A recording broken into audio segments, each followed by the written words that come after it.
these players are going to Cooperstown. Newly minted Hall of Famers Dick Allen, Dave Parker, CC Sabathia, Billy Wagner, and Ichiro Suzuki. I'm going to dive into the entire class of 2025. I think this is a terrific class of players. A lot of these players I know very well. If you guys do enjoy the videos you guys see here on the channel, please show your support, subscribe, share the video around. Check us out on VendettoSportsMedia.com to stay up to date with all your favorite sports. So I would love for you guys to stick around to stay up to date with all the baseball stuff we're going to be having going on for you guys this year. And it allows us to keep putting out great content like this for you guys. But with all that being said, let's dive into the 2025 Hall of Fame class for Major League Baseball. First, let's start with the two players that were elected by the Classic Baseball Era Committee, Dick Allen and Dave Parker. Dick Allen was a 7-time All-Star, and he was the Rookie of the Year and also won the MVP, playing for the Chicago White Sox in 1972 when he hit 37 home runs and got 113 RBIs. With his other offensive stats like batting average, OPS, on-base percentage, and OPS plus, all being through the roof. His OPS plus specifically was 199, so he was nearly 2 times better than the league average hitter at the time. With a career 292 batting average, this guy was one of the most feared hitters for really any team he played for, spanning the majority of his production from 1964 all the way up to 1974. In that 10-year peak, he averaged 29 home runs a season with 89 RBIs, with a batting average of 299 to boot. And also going back to OPS plus again, it was at 165. And I forgot to mention, when a player is elected by the Classic Baseball Era Committee that evaluate retired players, even though they may have fallen off the Hall of Fame ballot, or they evaluate players who have not yet been elected to the Hall of Fame. And this committee in particular meets every 3 years. And like I said, it could be a variety of different reasons why somebody is in the Hall of Fame. They're no longer eligible to be elected to the Hall of Fame in terms of standard voting. Some players may not have ever even made the ballot, or they fell off the ballot rather quickly. Pretty much, it's another avenue for players to get elected to the Hall of Fame if their eligibility to being elected to the Hall of Fame initially expires. Pretty much it serves as a second chance for many former baseball players to be elected to the Hall of Fame. And obviously this year, the honor has gone to the late great Dick Allen and Dave Parker. To explain Dave Parker to modern baseball fans, he was the successor to Roberto Clemente. Dave Parker obviously being a part of the Willie Stargell-led Pittsburgh Pirates. By the time the Pittsburgh Pirates won another World Series in 1979, Dave Parker was already an established name on that team, being nicknamed the Cobra, which I think is just an absolutely tough nickname. And I say he was the successor to Roberto Clemente because his rookie year was the year following Roberto Clemente's death, obviously passing away in the final day of 1972. Dave Parker is remembered primarily through his time with Pittsburgh and winning another World Series with the Cincinnati Reds in his 30s. In 1978, winning the MVP with a 30 home run, 117 RBI season. He struck out under 100 times that year, and really that was the running thing for him throughout his career. He just did not strike out. He had a 334 batting average, a 585 slugging, a 979 OPS, and a 166 OPS plus, being at the top of the National League and even leading the league in some of those categories. He also led the league in intentional walks at the time. Dave Parker at his very best was the complete package. He can play Gold Glove defense in right field. He could mash with the best of them. He had a terrific arm in the outfield. He can hit for average. He can hit for power. He can even steal you a base. Easily a terrific player that has, mixed with the history of baseball. But I'm sure Pirates fans and Cincinnati Reds fans remember him very fondly. Now to the 3 players that were voted through traditional voting. And for those who don't know, the voting really relies on media members. Let's talk about Billy Wagner. Billy Wagner, it was his 10th year on the ballot. He is the first left-handed reliever to be voted into the Hall of Fame. And from the way it looks like, he probably will be the only left-handed reliever to be entering the Hall of Fame, at least how it stands now, or at least until Josh Hader retires. Obviously, you have other great lefty relievers like Aroldis Chapman and John Franco. I don't think Aroldis Chapman's going to make the Hall of Fame, unfortunately, just from his off-the-field issues. As it stands, Billy Wagner is the greatest left-handed reliever ever. Billy Wagner is 8th all-time in saves. And you can say what you want about saves and as a stat. I feel like a player like Billy Wagner was made to be a closer. He was throwing 100-mile-an-hour fastballs before that was really the style. As a 7-time All-Star, you can argue his best season was in 1999 when he finished 4th in the Cy Young voting, received MVP votes. He was an All-Star, and he finished the season with 39 saves and with an ERA plus of 2.87, and he had a traditional ERA of 1.57. The thing about Billy Wagner, he seemingly got better with age. From 1997 all the way to 2010, outside his 2009 season, he was one of the premier closers in the game, and his final season with Atlanta, In 2010, he finished with 37 saves with an ERA under 1.5 and his 7th and final All-Star appearance. Billy Wagner was the definition of lights out.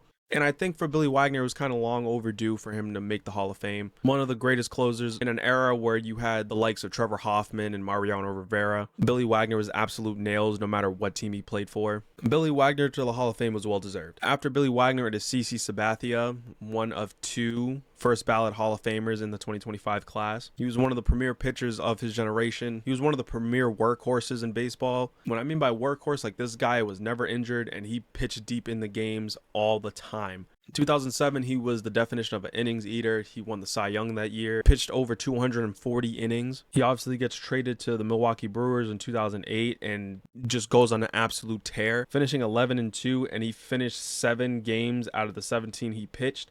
CC Sabathia was probably the greatest pitcher ever during his time with the Milwaukee Brewers. And CC's tremendous play would carry over during his time with the Yankees. 2009, CC was a part of the 2009 World Series Yankee squad. And not only was CC a model of consistency, he was a tremendous teammate. Had no problem being out hundreds of thousands of dollars if it meant plunking a guy. There was a little bit of controversy surrounding CC's first ballot election. Say what you want about CC Sabathia, some people believe that there were other pitchers more deserving of making it to the Hall before him.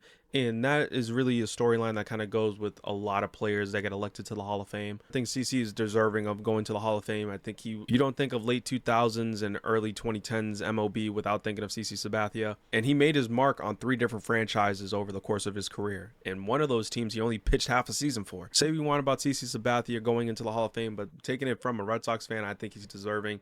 And it's not even just of the part of his career. It is the greater impact that he's made on baseball outside of his playing career as well. Now is the undeniable headliner of the 2025 MLB Hall of Fame class, and that's Ichiro Suzuki. Ichiro is one of the greatest hitters ever. Argue with a wall. And keep in mind, this man played for 19 years in MLB, and he debuted in MLB at age 27. And he went on to have one of the best careers. I can only just imagine an alternate timeline when Ichiro would have entered MLB 5-6 years earlier.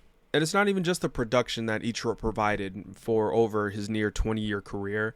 Even before entering MLB, it was the stories that you would hear about Ichiro. One thing about Ichiro, I just wish he had one season where not necessarily shied away from his discipline at the plate or just his playing at the plate. I just wish there was one season we could see Ichiro just pop off with the power department, because just the stories you hear about this guy is that he could have easily hit 25 plus home runs a season, but that's not, at least to him, that's not what his team needed at the time. Jacoby Ellsbury can do it at least one time in his career. Ichiro Suzuki could have most certainly. It's not even a dig at Jacoby Ellsbury. We're talking about a man. Through his first 10 seasons in MLB, he acquired nearly 55 WAR, over 2,200 hits, with a .331 batting average, and he struck out less than 700 times in over 7,000 at-bats. And I think Ichiro Suzuki is one of the biggest what-ifs is if he started in MLB sooner, because he would have easily surpassed 4,000 hits. If you're looking at a near-complete player, you think of Ichiro Suzuki. He was somebody who can steal you 50 bags a season. He was somebody who can get you a .330 plus batting average. While in MLB, he was never one to try to clip 20 home runs a season. He was someone who never struck out. He was someone who could always get on base. He was somebody who can always get you a hit. He led the league in hits 7 times. He had a .372 batting average one year. 10-time All-Star, 10 Gold Gloves, 3-time Silver Slugger. Obviously, many people will remember his first season in MLB in 2001, where he won the MVP and the Rookie of the Year. Ichiro was the trailblazer for Japanese and Asian-born players coming after him, like Yu Darvish, even stars in the game today and future stars like Roki Sasaki and Yoshinobu Yamamoto, Hideki Matsui, Koji Uehara, Chunichi Tozawa, Daisuke Matsuzaka, players that made an impact on baseball like Shin-Soo Choo. Because of Ichiro and the tremendous amount of talent we'll be seeing over the next 25 plus years and beyond coming to MLB. And Ichiro was the start of that. One of the greatest hitters of all time. He was the modern day superstar who didn't need to hit the ball over the fence for you to fear him. His longevity and his consistent play throughout his career is what gets Ichiro Suzuki into the MLB Hall of Fame. And his influence on baseball. Like, Ichiro in Japan is he's a superhero. Ichiro Suzuki is a superstar in every sense of the word. I just want to talk to the one person who didn't believe that Ichiro Suzuki deserved to be a Hall of Famer or a unanimous Hall of Famer, because it was one ballot that did not have Ichiro Suzuki on it. And I just want to talk to him. I just want to ask him a question. I just want to talk to him, because I'm just trying to be in that mindset of what didn't make Ichiro Suzuki good enough for them to be a Hall of Famer. I think the only thing you can even have a semblance of an argument would be from his career from 2011 to 2019, but the guy was in his late 30s and retired at age 45. Like, at that point, read the room. It's kind of like you're going to be punishing somebody for aging. That just doesn't make sense. And then outside of that, like, I can't really think of another good reason why Ichiro Suzuki wouldn't be a unanimous Hall of Famer. Somebody with that kind of influence in baseball, you should be ashamed of yourself. Ichiro Suzuki is the definition of what a Hall of Fame player in baseball should be. I think every player elected to the Hall this year is deserving of it. Looking ahead, Carlos Beltran was the next leading vote getter, just missing out by 5% of the vote. You need 75% of the vote to be elected to the Hall, and not too far behind him is Andrew Jones. We're talking about Carlos Beltran, one of the greatest switch hitters ever. Things that were working well in his favor. He had longevity. He's a part of the 400 home run club. He was as close to a 5-tool player as you can get. He can hit for power. 9-time All-Star Silver Slugger. He had great seasons well into his 30s as well. One of the blemishes for him is him being a part of the 2017 Astros team. But it seems like through time it hasn't really affected his Hall of Fame case at all. So I can easily see him being a part of the 2026 Hall of Fame class. Andrew Jones, one of the greatest defensive center fielders ever, if not the greatest defensive center fielder ever. And what sets him apart from other great defensive center fielders, the dude could absolutely mash. And I'm talking about 50 home run power. Andrew Jones deserves to be a Hall of Famer next year. Other notable players, Felix Hernandez. It was his first year on the ballot and he got 20% of the vote. I think for me, that's a good starting block for him. I think if he keeps a majority of that progress, he's easily a Hall of Famer. I think Felix Hernandez is I feel Felix Hernandez was one of the greatest pitchers of his generation during the 2010s. And in his prime, he was arguably one of the best pitchers in baseball. Other players like Alex Rodriguez and Manny Ramirez aren't too far behind Chase Utley, getting closer and closer to 40% of the vote. Manny's in his 9th year while A-Rod's in his 4th. A bunch of the first-year players like Ian Kinsler and Brian McCann, Troy Tulowitzki, Carlos Gonzalez, and Fernando Rodney, among others, got less than 5% of the vote. So what that means that they will be falling off future ballots. And look at the 2026 Hall of Fame ballot with players like Alex Gordon. I don't see new inductees coming from the 2026 updated ballot with those new players, unfortunately, even though there was a lot of great players. And I do think the controversy that stems with the Hall of Fame when it comes to certain players not being allowed, obviously you have the likes like Barry Bonds and Roger Clemens not being elected to the Hall of Fame because of, their steroid use, and Bonds' combination of that and not liking the media very much. And these will be videos for a different day, but I'm just going to say this right now. Alex Rodriguez and Manny Ramirez deserve to be in the Hall of Fame. I think Alex Rodriguez and Manny Ramirez are some of the greatest players of all time, especially for their generation. It's always a fun time to look at Manny Ramirez and Alex Rodriguez baseball reference pages. We're talking about some of the greatest hitters in history. Well, guys, that's going to do it for this video. I want you guys' thoughts and opinions of the 2025 Hall of Fame class. Do you guys feel like there were some players that were snubbed? What are your opinions on some of the players that are on the ballot or some of the players coming into the ballot next year? I love to read you guys' comments, and I love hearing you guys speak your opinions. So be sure to do that down below and subscribe to the channel and check us out on VitaSportsMedia.com. With all that being said, guys, that's going to do it for me, and I'll catch you guys next time.